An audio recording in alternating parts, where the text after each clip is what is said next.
Dinita mo buhi sa atong kinabuhi.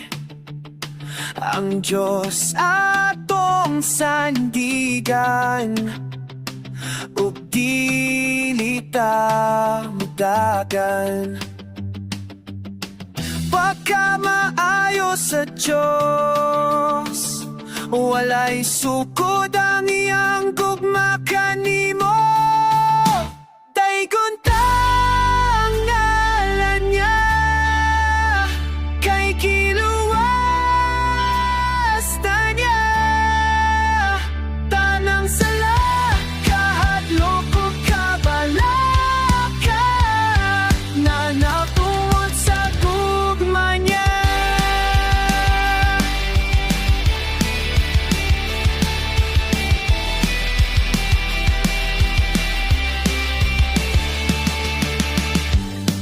Malipayon nata sa kasakit, mga pag-antos ni Kristo, ikaw nagkaayos.